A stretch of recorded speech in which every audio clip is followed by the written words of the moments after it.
Morning and welcome to Daily Journal Newsbreak, sponsored by Renaissance Bank. I'm your host, Chris Kiefer, and we're going to take a look at the top news and sports stories for today, Tuesday, July 17th. But first, let's start with your weather forecast. Today, we're looking at rain with a high of 90 and a low of 73. That's a 40% chance of rain. Looking ahead at your 3-day outlook, Wednesday, partly cloudy with a high of 93 and a low of 71. Thursday, again, partly cloudy with a high of 92 and a low of 73. Friday, a little bit warmer, but also rain. That's a 50% chance of rain with a high up to 95, and the low is at 74. Let's take a look now at today's top headlines. The executive director of a Tupelo-based nonprofit is moving back home to Buffalo, New York. Steve Tiber has been the face of 8 Days of Hope since it was launched in 2005. The non-denominational disaster relief ministry has led 32,000 volunteers from 14 countries in rebuilding communities after natural disasters. Tiber and his wife Charmaine spent 39 years living in their New York hometown before they moved to Mississippi. They felt it was time for them and their children to reconnect more with extended family. The two have 11 siblings, as well as Tiber's father, in the Buffalo area. Tiber will return every 6 weeks to continue helping to grow the 8 Days of Hope ministry. The ministry's 60,000 square foot national headquarters in Pontotoc is set to be completed in December. It will be used to train volunteers every 6 to 8 weeks for different arms in the disaster relief ministry. Meanwhile, a 97,000 square foot satellite facility will open in Buffalo in August as the ministry's northeastern arm. The ministry hopes to open a Midwestern arm in existing warehouse space in Cedar Rapids, Iowa. Rapid Response Manager Chris Childs of New Albany and Vice President and Treasurer Wayne Van Landingham will oversee some day-to-day administrative tasks in Tiber's absence. Lee County Supervisors have again turned their attention to the local jail.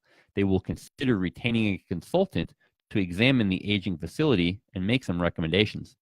At Monday's meeting, the Board of Supervisors voted to take tentative action on a proposal that Board President Mike Smith has touted for months. With the board's authorization, Acting County Administrator Bill Benson will place advertisements soliciting proposals from qualified consultants. Monday's discussion indicated that county leaders desire a consultant with no local ties to examine the conditions of the jail and make recommendations regarding renovation or replacement. Asking for proposals does not obligate the board. If bids come in more expensive than expected, supervisors could decide to reject all proposals. County leaders have long struggled to find ways to address persistent problems at the jail, including overcrowding and structural problems with the HVAC and electrical systems. The Tupelo Fire Department was notified recently that it will receive a $72,000 assistance to firefighters grant. The grant from FEMA, along with a 10% match from the city, will allow the installation of advanced source capture exhaust systems at 6 of Tupelo's older fire stations. Tupelo's newer stations, including Fire Station 4 near the mall, have standards in place to allow for cross ventilation. While the federal money has been approved, Fire Chief Thomas Walker says it could take another 3 months to bid the project, followed by the installation at the 6 stations. And in sports, Ole Miss is up at SEC Media Days in Atlanta. Head coach Matt Luke took the podium and talked a lot about the Rebels' strength at wide receiver and about how impressed he is with quarterback Jordan Tamu's development in the offseason. He said the senior will only continue to grow in Phil Longo's offense. Luke also fielded several questions about the Rebels' motivation with another bowl ban this season, and he said that the players are finding their motivation in playing for each other and that the program has moved out from under the cloud of NCAA investigation. Parrish Alford will have more updates from Atlanta throughout the day, so be sure to check tjournal.com for the latest.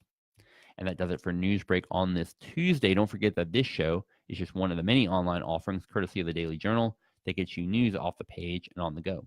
Each story discussed today on Newsbreak can be found in your Daily Journal or online at tjournal.com, where you can also find a new episode of Newsbreak each weekday morning.